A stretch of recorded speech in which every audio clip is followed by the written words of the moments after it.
Welcome to the Tech Egg. Don't get scrambled. Enjoy the video.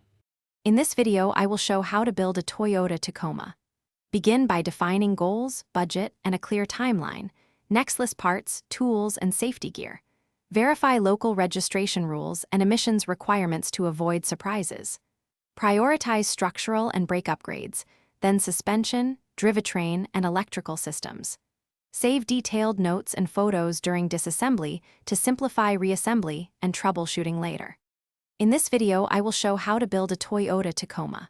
Start with a reliable engine plan, including cooling and fuel delivery upgrades matched to your intended use. Improve the drivetrain by strengthening mounts, choosing the correct transmission, and upgrading differentials for heavier loads or off-road work.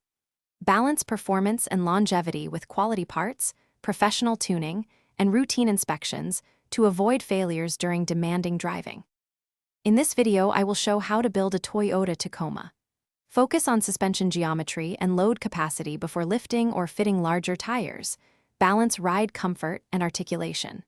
Upgrade brakes to match increased mass and wheel size, using quality rotors, calipers, and lines.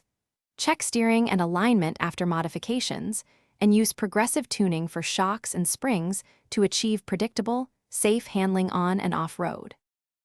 Thanks for watching. Consider subscribing if I helped unscramble your problems.